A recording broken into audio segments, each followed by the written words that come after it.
सदस्यीय जांच टीम का गठन कर दिया गया है। यह जांच टीम का गठन रायसेन पुल हादसे में देखने को मिला है। यह एक्शन हुआ है। पुल ढहने के मामले में जांच दल गठित कर दिया गया है। 3 सदस्यीय जांच दल गठित किया गया है जो इस पुल के हादसे का शिकार होने को लेकर जांच करने वाला है। ये 2 अलग अलग तस्वीरें।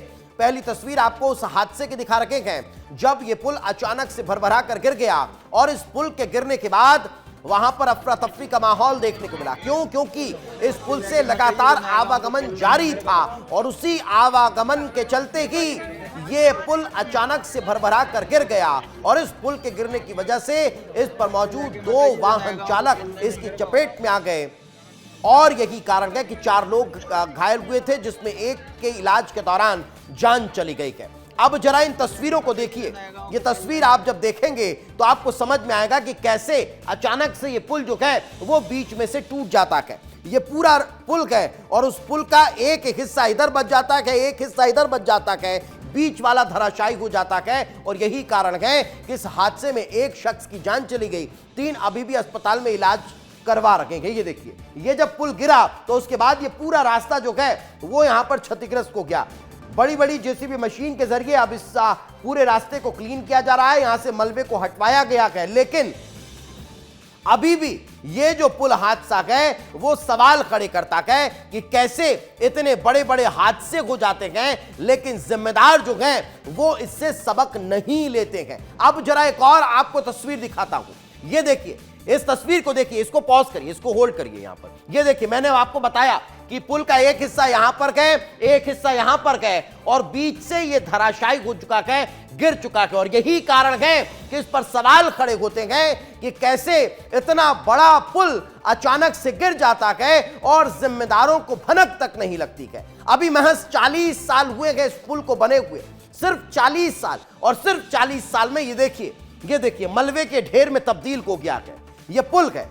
अब आप सोचिए कि अगर इस समय इस पुल के ऊपर यहां पर कोई बस होती, कोई बड़ी कार होती, कोई ट्रक गुजर रहा होता तो स्थितियां क्या होती। जितने लोग उसमें सवार होते सब इतने नीचे चले जाते और हादसे का शिकार हो जाते। ये देखिए, अब ये देखिए, यहां पर ये जेसीबी के जरिए इसे साफ किया जा रहा है। लेकिन ये कोई पहला मामला नहीं है, ऐसा नहीं है कि ये पहली बार हुआ हो। अब जरा इन 2 तस्वीरों को देखिए। 14 अक्टूबर 2025 को मेरे सहयोगी अनमोल ने वहां से आपको तस्वीरें दिखाई थी जब स्टेट हाईवे की ये स्थिति हो गई थी और आज एक बार फिर 40 साल पुराना पुल धंस गया है। ये 1 दिसंबर 2025 की तस्वीर है।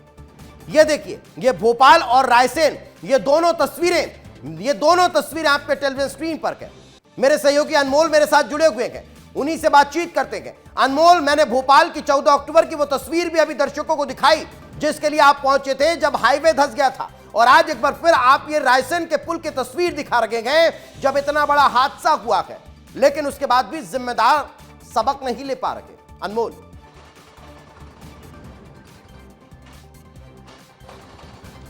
बिल्कुल दीपेश, देखिए एक के बाद एक बड़े हादसे हो रहे हैं लेकिन सबक नहीं लिया जा रहा है। अगर सबक लिया गया होता तो शायद आज ये हादसा नहीं होता। आपने तस्वीरें दिखाई, भोपाल में सड़क धंसने की घटना हुई थी, उस दौरान भी मैंने कहा था वहां खड़े होकर कि अगर यहां पर मेंटेनेंस कर लिया जाता तो शायद ये घटना नहीं होती और वहां भी गनीमत थी कि देखिए किसी की जान नहीं गई थी। लेकिन आज ये हादसा बहुत बड़ा हो गया है भोपाल के तुलना में, क्योंकि यहाँ एक व्यक्ति की जान जा चुकी है, 3 लोग जिंदगी से जंग लड़ रहे हैं और अगर अधिकारी अगर चुप बैठे हैं तो देखिए सवाल का जवाब तो देना होगा, एमपीआरडीसी को भी जवाब देना होगा और कार्रवाई भी होनी चाहिए ऐसे लोगों पर, क्योंकि सीधे लोगों के जान के साथ ये खिलवाड़ है। अभी आपको ताजा हालात दिखाता हूं यहाँ का। देखिए अभी भी जो है यहाँ से मलबा हटाने का काम किया जा रहा है, 2 मशीनें लगी हुई है क्योंकि देखिए मलबा बहुत ज्यादा पड़ा हुआ है इस वजह से। देखिए और देखिए सबसे जो है यहाँ पर किस तरीके से जो है पूरे मलबा को जो है अभी कोई दबा हुआ तो नहीं है अनमोल। देखिए जिस दौरान ये हादसा हुआ गनीमत थी कि सुबह का समय था और गाड़ियां ज्यादा नहीं थी, इस वजह से 2 ही गाड़ी यहां से गुजर रही थी जो चपेट में आया। लेकिन एक बार यहां की भौगोलिक स्थिति मैं आपको समझा देता हूं दीपेश। मेरे सामने की ये सड़क देखिए, जिस सड़क पर ये हादसा हुआ है ये सड़क देखिए पिपरिया की ओर जाती है, पचमढ़ी की ओर जाती है। पचमढ़ी यानी कि टूरिस्ट प्लेस है, बहुत सुंदर जगह है। काफ़ी लोग जो है दूर दूर से जाते हैं, भोपाल से भी लोग घूमने जाते हैं और इस सड़क का भी देखिए इस्तेमाल होता है पचमढ़ी जाने में, टूरिस्ट भी जाते हैं। सोचिए ऐसी सड़क का जब हाल ये है तो बाकी सड़कों का हाल क्या होगा। अभी देखिए फिलहाल बैरिकेडिंग कर दी गई है। इधर की तस्वीर दिखाइए, कोई जिम्मेदार पहुंचे थे क्या अनमोल वहां पर? अभी देखिए इधर जो है, इधर एक वैकल्पिक मार्ग बनाया जा रहा है प्रशासन की। जी दीपेश, कोई जिम्मेदार पहुंचे थे क्या वहां पर हालात का जायजा लेने?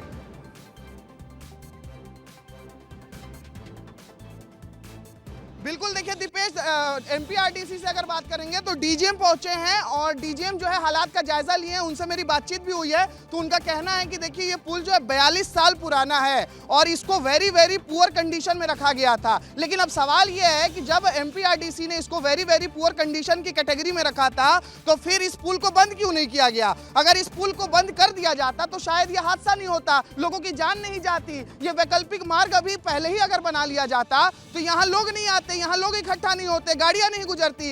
एक जानकारी मुझे और मिली कि देखिए यहाँ से ट्रक और बस भी गुजरती है। तो सोचिए अगर यहाँ से ट्रक और बस गुजर रही होती तो कितना बड़ा हादसा होता, कितने लोगों की जान चली जाती। लेकिन अब बड़ा सवाल यही है कि देखिए फिलहाल अभी यहाँ पर देखिए जो लोग मौजूद हैं, वो अधिकारी यहाँ पर मौजूद हैं, उनका कहना ये है कि हम फिलहाल रिस्टोर कर रहे हैं, वैकल्पिक मार्ग बना रहे हैं। लेकिन अब बड़ा सवाल यही है कि आखिर बार बार एक ही चीज रिपीट क्यों हो रही है? पहले भोपाल और अब रायसेन, इससे सबक क्यों नहीं लिया जा रहा है? ये बड़ा सवाल है। नहीं, बिल्कुल बड़ा सवाल है और अब देखने वाली बात होगी कि इस पूरे मामले के बाद जिम्मेदार सबक कब लेते गए, कब इस तरह के हादसों को रोका जाता है और क्यों इस तरह के पुलों की समय रहते निगरानी नहीं की जाती है, उनका निरीक्षण नहीं किया जाता है और उनके मरम्मत का काम नहीं होता है। यही कारण है कि इस तरह के हादसे देखने को मिलते हैं। फिलहाल बहुत बहुत शुक्रिया अनमोल इस तमाम जानकारी के लिए, हमारे साथ चर्चा में जुड़ने के लिए। लेकिन तस्वीरें एक बार फिर आप देखिए कितना बड़ा हादसा यह हुआ है और सोचिए कि अगर उस वक्त इस पुल पर कोई बड़ी बस गुजर रही होती जिसमें यात्री सवार होते तो बहुत बड़ा हादसा हो सकता था। मगर इस हादसे के बाद जिम्मेदारों की प्रतिक्रियाएं निकलकर सामने आई है। मंत्री विश्वास सारंग ने क्या कहा तो वही राज्य मंत्री नरेंद्र शिवाजी पटेल क्या कह रहे हैं, आपको सुनवा दें। घायल है तो उसको भी उचित इलाज मिलेगा और क्या कुछ हुआ है इसकी पूरी जांच होगी। प्राचीन था, ये तो सबको मालूम ही है।